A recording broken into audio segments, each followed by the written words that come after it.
Tahun 1940, Perang Dunia Kedua. Di pantai utara Prancis, lebih dari 400.000 tentara Inggris dan Prancis terjebak di sebuah kota pelabuhan kecil bernama Dunkirk. Di belakang mereka, pasukan Jerman terus memburu tanpa ampun. Mereka terkepung dari segala arah, tanpa jalan keluar, tanpa perlindungan, hanya menatap laut dengan satu harapan, sebuah keajaiban penyelamatan. Di tengah kekacauan itu, 6 prajurit Inggris berjalan menyusuri rumah-rumah kosong. Mereka mencari air, makanan, apapun yang bisa membuat mereka tetap hidup. Dari langit, selebaran berjatuhan. Sebuah peringatan, kalian telah dikepung, tak ada jalan keluar.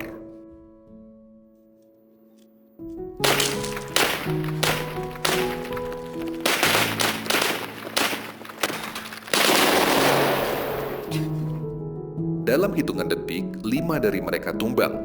Hanya satu yang tersisa, Tommy. Ia segera berlari tanpa menoleh, hanya ada satu tujuan, bertahan hidup. Di seberang sana, pos pertahanan sekutu telah menunggu.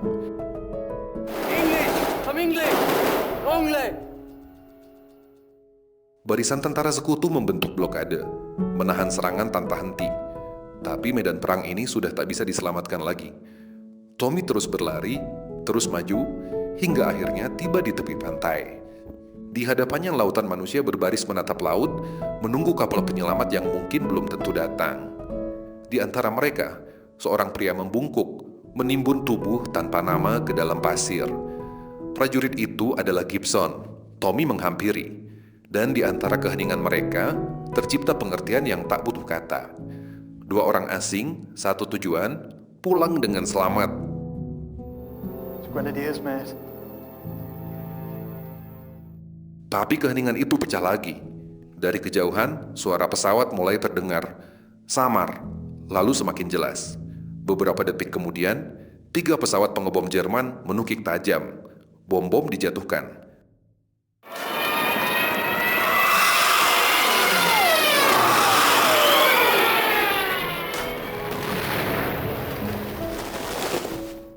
Saat debu mulai turun, hanya sisa-sisa kehidupan yang tertinggal. Mereka yang selamat kembali berbaris, berharap bisa mendapat giliran berikutnya menuju kapal evakuasi. Saat itulah Tommy dan Gibson melihat seorang prajurit sekarat yang ditinggalkan di atas tandu. Tubuhnya lemah, matanya hampir tertutup. Mereka tahu, satu-satunya kapal yang akan berangkat adalah kapal medis. Kapal yang hanya membawa tentara sekarat menuju Inggris. Tanpa rencana, tanpa pilihan, Tommy dan Gibson menyamar sebagai petugas medis, membawa tubuh sang prajurit menuju dermaga, berharap kapal medis akan menerima mereka. Satu kesempatan untuk keluar dari neraka ini. That's 2 minutes. You've missed it. Dengan langkah cepat, mereka berlari menembus barisan panjang tentara yang sedang menunggu giliran. Setiap langkah terasa berat, tapi harapan, betapapun tipis, tetap mendorong mereka untuk terus maju. Take a run at it. Is that the last one?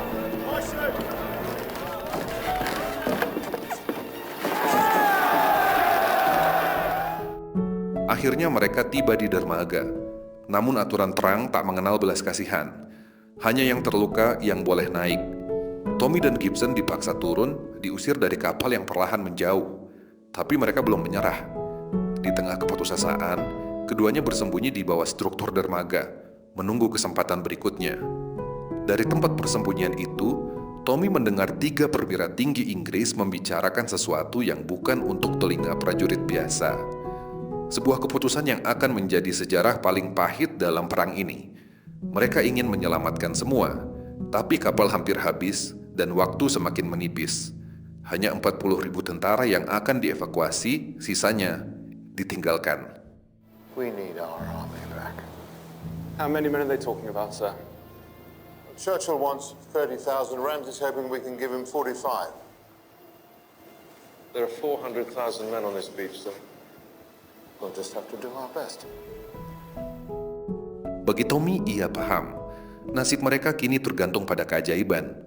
Namun belum sempat berpikir, langit mendadak bergetar. Pesawat-pesawat pengebom Jerman muncul kembali, menukik tajam, mengincar kapal medis, satu-satunya kapal besar yang tersisa. Bom-bom dilepaskan.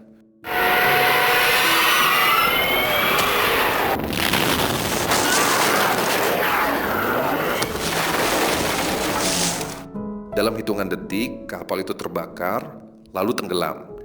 Tentara-tentara melompat ke laut, berenang menjauh dari kobaran api. Di tengah kekacauan itu, Tommy menolong seorang prajurit dari resimen Highlanders, Alex. Dari kejauhan, Laksamana Bolton hanya bisa berdiri di atas dermaga, menyaksikan kapal medis, satu-satunya harapan, lenyap di bawah ombak. Ia tahu, semakin sedikit kapal yang tersisa, semakin kecil peluang untuk membawa anak buahnya pulang. Namun, tak ada waktu untuk berduka. Hanya ada perintah berikutnya. Selamatkan siapapun yang masih hidup. Right, Highlanders, let's find you another ship. Ketika kesempatan datang, Tommy dan Gibson berpura-pura sebagai korban kapal tenggelam, berbaur dengan kelompok tentara lain yang menunggu penyelamatan berikutnya. Upaya itu berhasil. Sebuah skoci penyelamat datang, menarik mereka ke kapal medis kedua. Untuk sesaat, mereka merasa aman. Keep going down. There's a nice cup of tea for you down there. Keep moving down. Take a blanket. Di dalam kapal, mereka diberi makanan dan air. Sejenak, kelelahan mereka terasa terobati. Namun di balik rasa lega itu, Gibson tampak gelisah. Matanya menatap laut seolah tahu sesuatu yang buruk akan datang. Dan benar saja, beberapa menit kemudian, sebuah torpedo dari kapal selam Jerman meluncur dari kejauhan.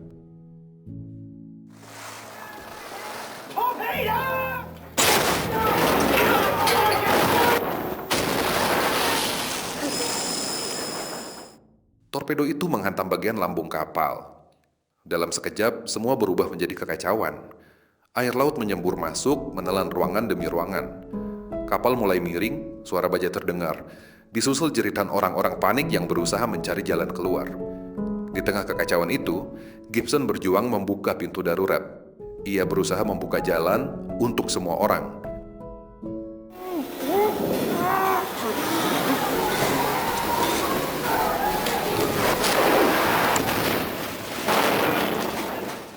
Tommy dan Gibson akhirnya terjun ke laut yang dingin. Mereka berenang sekuat tenaga menuju kapal penyelamat. Namun ketika sampai di sana, kapal itu sudah penuh. Tak ada tempat, tak ada ruang yang tersisa, bahkan untuk satu nyawa lagi. Get up! Get up! Piss off the both of you! It's too crowded! You can't leave us! It's the room! No! No! Get up! You have life jackets? Yes, they do! Don't panic, boys. The water's not too rough or too cold. Heading back to the beach. Save your strength. We'll come back for you. Di dermaga Dunkirk, Komandan Bolton berdiri diam, bersiap menghadapi kenyataan pahit. Tak akan ada kapal perang yang datang. Pemerintah Inggris telah menarik semua armada lautnya untuk menjaga ibu kota. Sebagai gantinya, Angkatan Laut mengambil alih kapal-kapal sipil dari seluruh Inggris. Kapal nelayan, kapal wisata, perahu pribadi, apapun yang bisa mengapung, semuanya akan digunakan untuk satu misi, menyelamatkan pasukan yang terjebak di Dunkirk. Namun di antara ratusan warga yang patuh, seorang pelaut bernama Mr. Dawson justru mengambil keputusan berbeda. Bersama putranya Peter, ia memutuskan untuk berangkat sendiri sebelum kapalnya diambil alih oleh militer. Di saat yang bersamaan, seorang remaja bernama George, tanpa rencana, tanpa izin, ikut naik ke kapal. Dengan kapal kecil bernama Moonstone, mereka berlayar menuju laut lepas, menuju Dunkirk. What are you doing? You do know where we're going? France. Into war, George! Di tengah perjalanan, Dawson melihat kepulan asap pekat di kejauhan. Hitam menembus langit yang kelabu. Tanpa ragu, ia memutar kemudi. Saat Moonstone tiba di lokasi, yang tersisa hanyalah reruntuhan kapal yang terbakar, terapung setengah tenggelam di lautan. Di atasnya duduk seorang tentara, Murphy. Tubuhnya gemetar, wajahnya pucat, pandangannya kosong. Dengan cepat, Peter melemparkan tali dan menariknya naik ke atas kapal. Namun Murphy tak banyak bicara. Ia hanya duduk terpaku di lantai kapal. Trauma perang jelas terlihat di matanya. What's your name?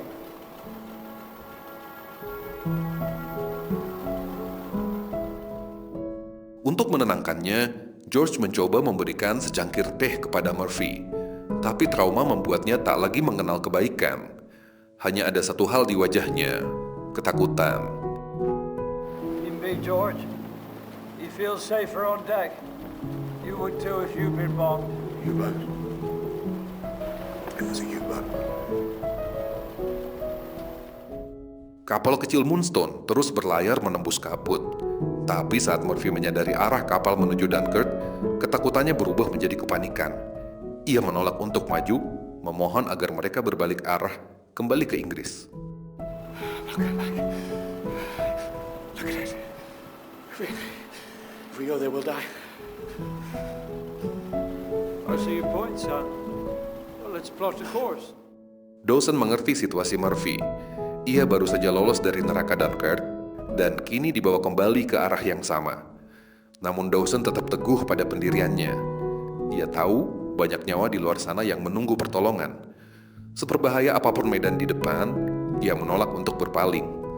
Sementara Murphy akhirnya dikunci di ruang bawah kapal. Is he a coward, Mr. Dawson? He's shell-shocked, George.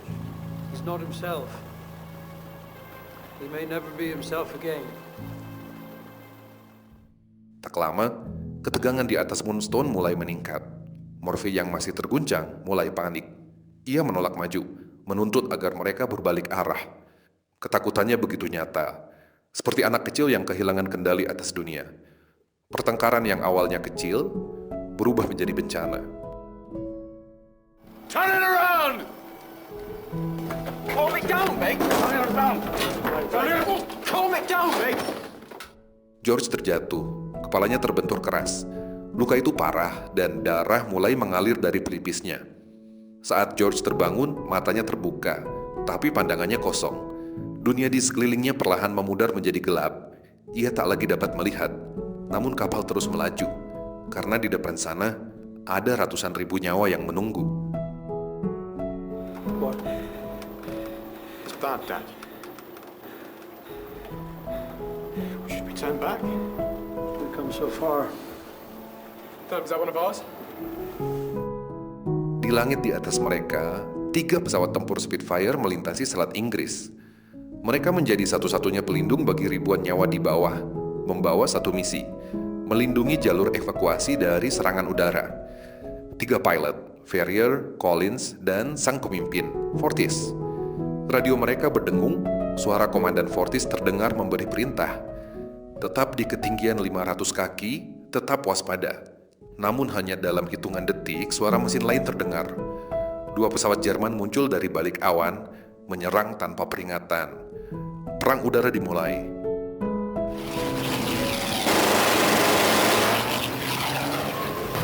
On my mark, Fortis 2, to him left. 3, 2, 1, mark.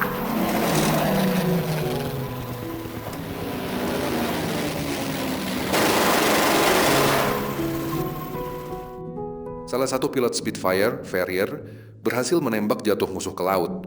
Tapi kemenangan itu tak bertahan lama. Komunikasi dengan pemimpin skuadron tiba-tiba terputus. Hening, tak ada jawaban. Bersama rekannya Collins, Ferrier memeriksa posisi terakhir sang pemimpin. Namun yang terlihat hanyalah asap dan puing-puing di atas permukaan air. Tak ada tanda kehidupan. Tak ada yang tahu apakah ia selamat. Tanpa waktu untuk berduka, keduanya harus melanjutkan misi. Walau alat pengukur bahan bakar Ferrier rusak, ia tetap terbang, menembus awan, menuju pantai Dunkirk. Fortis 2, what's your fuel? 50 gallons, over. 50 gallon. All right, keep letting me know. My gauge took a bit of a knock about that. Setelah pemimpin mereka jatuh, Ferrier mengambil alih komando. Jarum bahan bakar di pesawatnya rusak, tak ada jaminan ia akan bisa kembali. Tak lama, radar mereka menangkap pergerakan musuh. 3 pesawat pengebom Jerman meluncur cepat menuju armada sekutu. Tanpa ragu, Ferrier dan Collins langsung memburu mereka. Tak jauh dari sana, kapal Dawson berlayar tepat di bawah pertempuran udara antara Ferrier dan pesawat Nazi. Ledakan terjadi di udara. Peluru-peluru melesat. 1 pesawat Jerman terbakar jatuh ke laut. Namun kemenangan itu harus dibayar mahal. Pesawat Collins terkena tembakan balasan. Where's the escort? I got one in.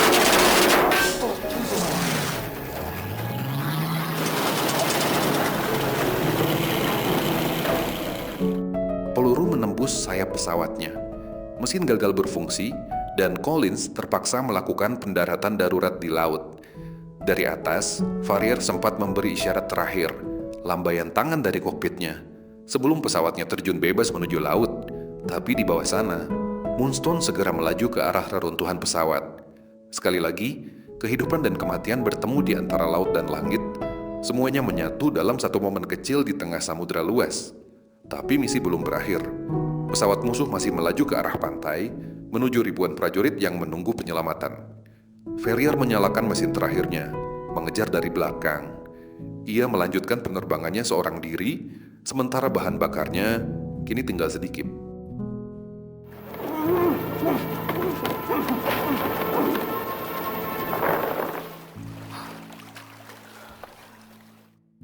Waktu berlalu, Tommy, Gibson, dan Alex akhirnya tiba di pantai Dunkirk, kembali ke titik semula. Segala upaya yang mereka lakukan terasa sia-sia. Mereka telah berlari, bersembunyi, tapi akhirnya kembali ke tempat yang sama. Tempat di mana kematian selalu menunggu. Pasir pantai kini menjadi kuburan tanpa nisan bagi ribuan nyawa yang tak sempat pulang. Ratusan tentara kelelahan, duduk terdiam menatap laut. Seorang di antaranya bahkan memilih mengakhiri hidupnya sendiri. Tak sanggup lagi menanggung ketakutan yang tak pernah berhenti. Namun, di tengah keputusasaan itu, tekad untuk pulang masih tersisa. Ketiganya bergabung dengan rombongan lain. Di kejauhan, tampak sebuah kapal yang kandas di antara pasang surut. Kapal itu tampak seperti harapan terakhir. Mereka menaikinya dan bersembunyi di dalam. Namun kapal itu terlalu berat untuk digerakkan. Satu-satunya cara hanyalah menunggu air laut pasang, agar bisa mengapung kembali. Poke your head out. See if the water's coming. Talkative sod, aren't you? Sambil menunggu, mereka bersembunyi di dalam kapal, berharap tak ada yang menemukan mereka. Namun ketenangan itu tak bertahan lama. Beberapa waktu kemudian, suara langkah kaki terdengar di atas dek. Refleks, para prajurit langsung menodongnya, mengira ia adalah musuh. Tapi ternyata, seorang nelayan Belanda, pemilik kapal yang datang malam sebelumnya berniat menolong para tentara. Belum sempat bereaksi, dentuman peluru tiba-tiba menghantam dinding kapal. Dari luar, pasukan Jerman sedang berlatih menembak, dan kapal tempat mereka bersembunyi menjadi sasaran. No! They don't know we're in here. Why else are they shooting us? Target practice.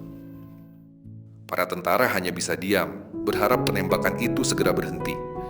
Tapi sadar atau tidak, air terus masuk, makin lama makin tinggi. Panik mulai melanda. Satu di antara mereka mencoba menutup lubang itu, namun seketika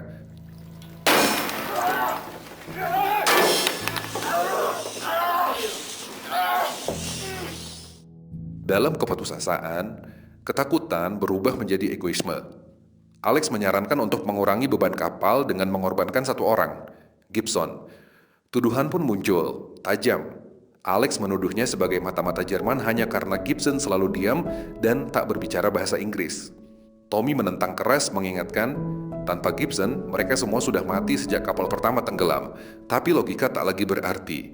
Dalam situasi seperti ini, rasa takut dan curiga mengambil alih segalanya. Tell me! Sam, for God's sake! Français.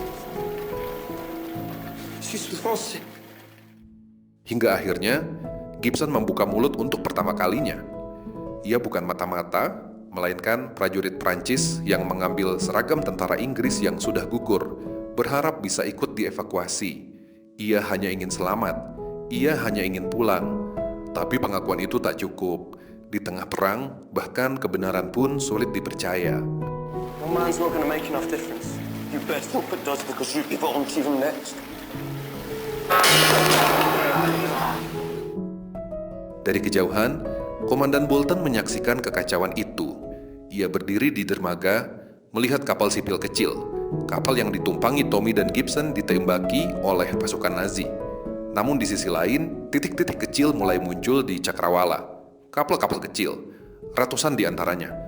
Mereka datang bukan sebagai pasukan perang, tapi sebagai penyelamat. Rakyat biasa, nelayan, pelaut, warga sipil, semuanya datang dari Inggris Raya. What do you see? Home.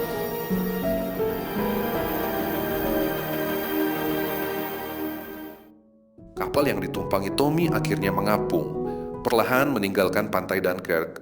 Tapi laut tak bisa dilawan. Para prajurit bergegas menutup kebocoran dengan tangan kosong, dengan kain, dengan apapun yang bisa mereka temukan. Tapi setiap usaha terasa sia-sia. Dalam hitungan menit, kapal mulai tenggelam.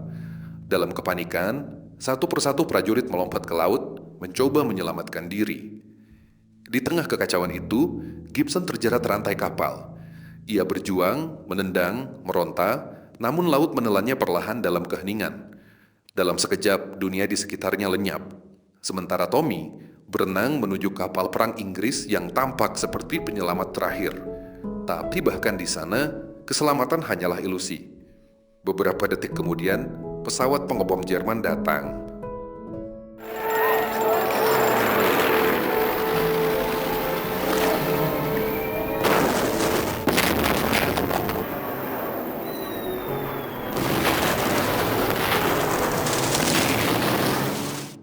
Tak jauh dari sana, kapal Dawson tiba di lokasi yang sama. Ledakan besar mengguncang lautan, menumpahkan bahan bakar yang segera menyebar di permukaan air. Tentara-tentara yang berenang kini terjebak di antara api dan laut, di antara hidup dan kematian. Tanpa ragu, Dawson dan putranya, Peter, menolong siapapun yang masih hidup, termasuk Tommy dan Alex yang nyaris tenggelam. Namun di antara mereka yang diselamatkan, ada satu yang tidak kembali, George. Luka di kepalanya terlalu parah. Peter hanya bisa menatapnya, memikul beban yang tak semestinya ia tanggung di usianya yang muda. Will you be okay? Boy. Yeah.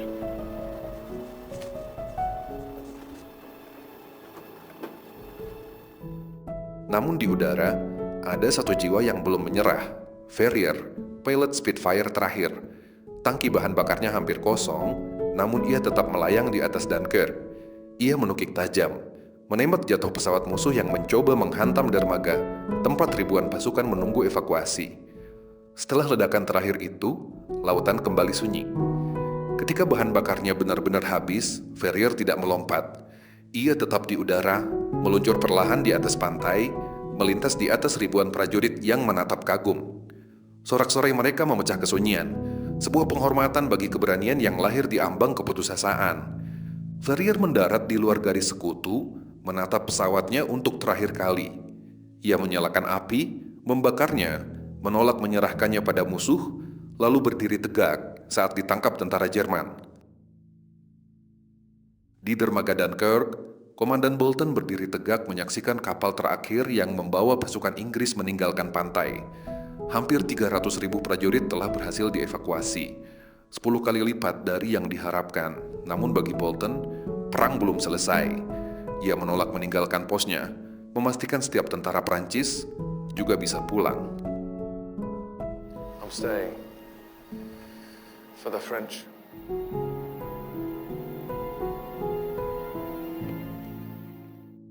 Ketika para tentara akhirnya tiba di Inggris, mereka menaiki kereta menuju rumah masing-masing. Wajah-wajah mereka lelah, mata kosong oleh trauma dan rasa bersalah. Di dalam hati, mereka bertanya-tanya, apakah mereka akan disambut sebagai pahlawan atau dipandang sebagai pecundang yang kalah perang? Namun begitu kereta berhenti di stasiun, mereka disambut oleh tepuk tangan.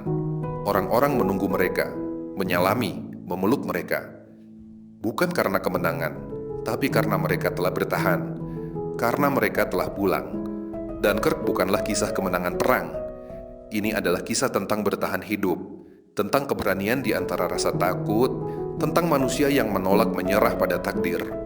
Sebab di tengah perang, kadang satu-satunya kemenangan yang tersisa hanyalah tetap hidup.